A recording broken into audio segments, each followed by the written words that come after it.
Hi, so welcome back. I'm nearly at the end of my question here. I'm on question 30, I believe I am. What vowel in the word horrendously comes last in the alphabet? So I do think it's U. Um, so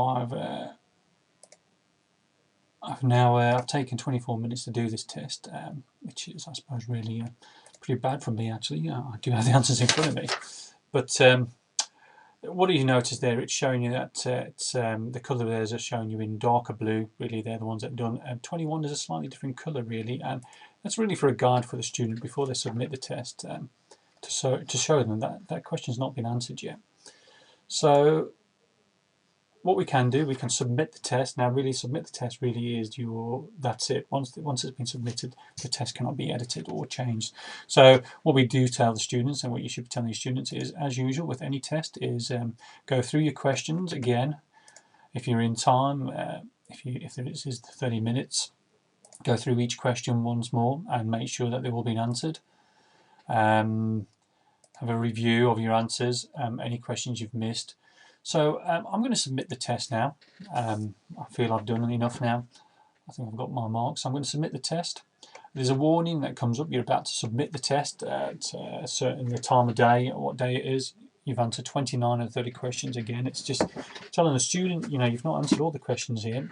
Do you want to return back to the test? But if you know that you're happy, you can't answer that one question.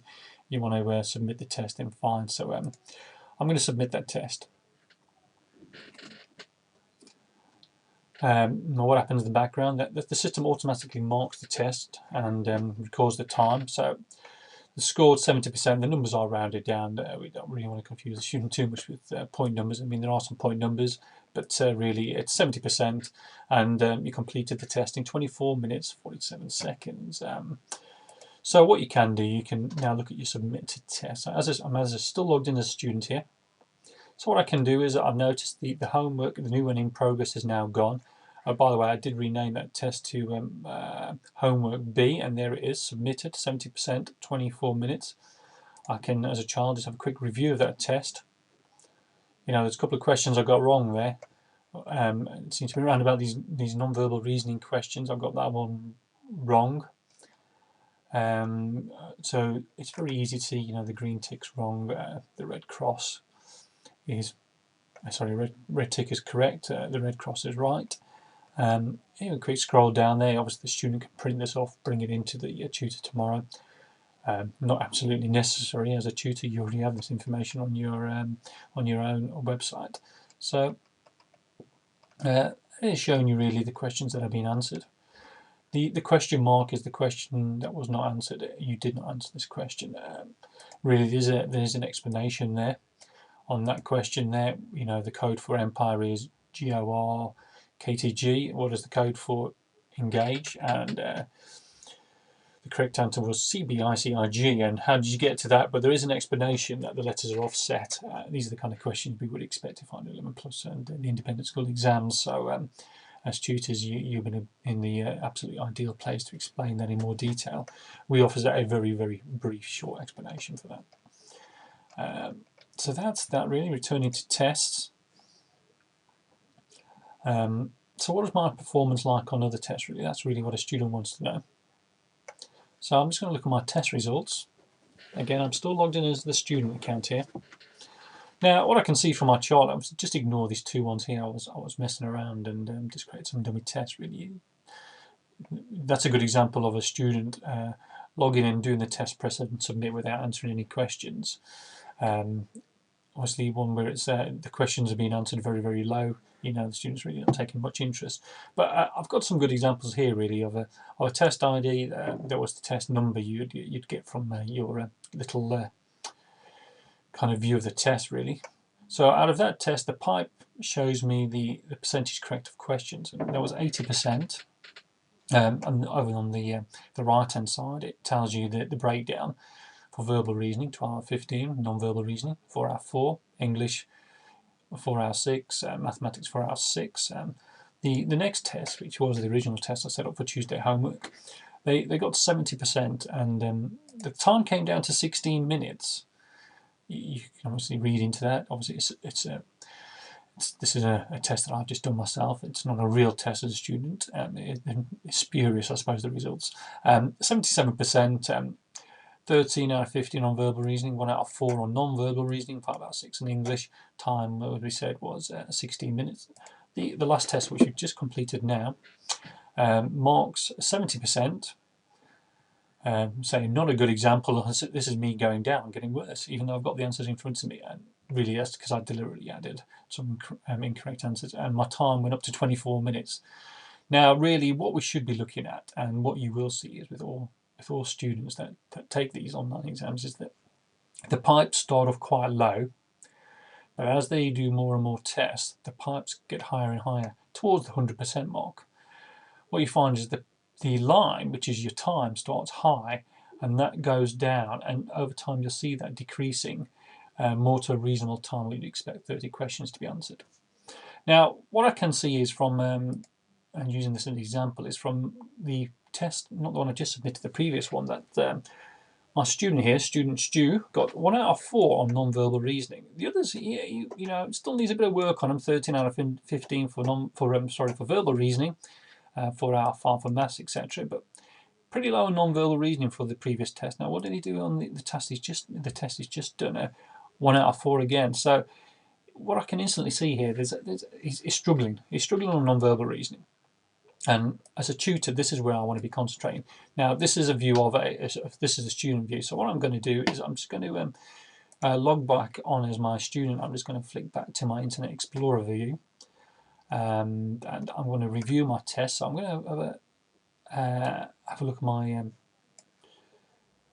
me just refresh this one here. To my student Stu, just by flicking the account. So generally does that. And I can see, and as a tutor, I'm logged in as tutor here. As a tutor, I can review the test, and I can see the questions again that he's struggling with. Again, I can sit down with him tomorrow and you go through these individually. Also, don't forget, we set the same test for our whole group of students, so they'll all have the same test. So you don't really actually have to sit down with each individual student if you don't want to. It's your preference. You could actually sit down with the whole test in advance and go through it, but really that's up to you. So let's have a look at the test results now. I could be at home doing this. I want to look at student Stu, and there he is. I can choose any of my other students as well if I wanted to. And again, I can see this, that student Stu, probably a poor choice of name there, he is struggling on non-verbal reasoning. So tomorrow when he comes in, you know, I'm going to sit down with him and go through some more examples. What I did do really, just for example, if student Stu was struggling on English, and I want to submit him some additional homework, I could say, well, I'll choose English. I don't want all students. All I want is student Stu, and I'm going to call it English Sunday Home 1, because I'm going to create a test for him, and I want him only for English. And I can actually create maybe another one. Let's just say homework English, any name you want really.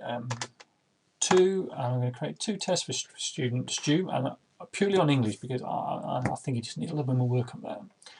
I can see the questions that have been generated for that. If I go to test results, sorry, on test questions, I can see the test, and I've got home English 2, Sunday home 1. They were the ones I just created, and I can see them test. You know, I did say you can attempt the test yourself if you wanted to see the questions. Or alternatively, if you just let's just say we submit the test. We as tutors don't really need to do these tests, do we? Well, we like to think we don't. So I'm just going to submit the test, and what that will do is effectively give me a better view. English under homework 1 review test. I can have a look at the questions here.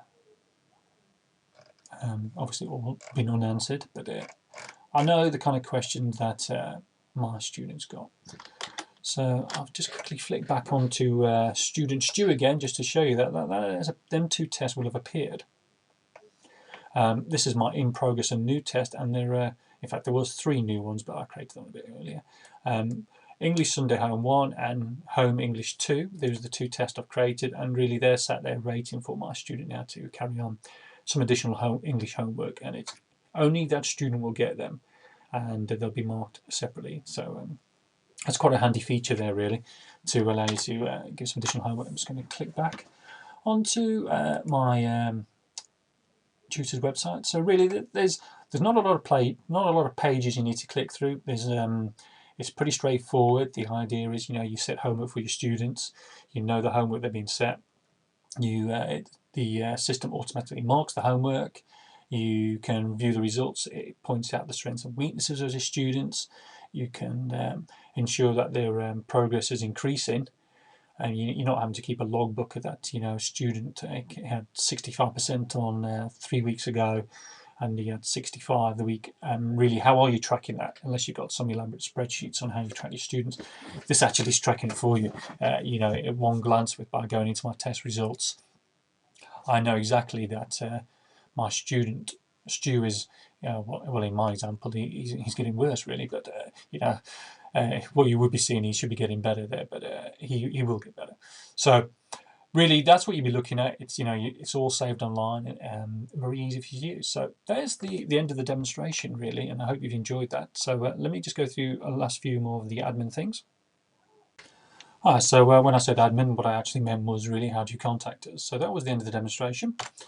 Well, thank you for that. I'm glad you've joined me on this one. If you want to contact us, please do. My website is www.11plusdiy.co.uk. If you put /contactus.aspx, after that you'll get to us. But if you just use 11plusdiy.co.uk, I'm sure you'll find the contact us tab at the very top. Please do email us at info@11plusdiy.co.uk. We'll happily answer any questions via email. If you want to contact us and you're a tutor and you want to contact us via phone, please do on 0121 288 4790, and we'll talk to you on the phone. So we are pretty well placed. We are reasonably priced. In fact, we are priced lower than most people pay for their annual websites, but you've got the additional of these additional questions that you can give to your children. It is a way that you can make some additional money. The site will pay for itself. It's something you don't need to be scared about. It is very easy to use.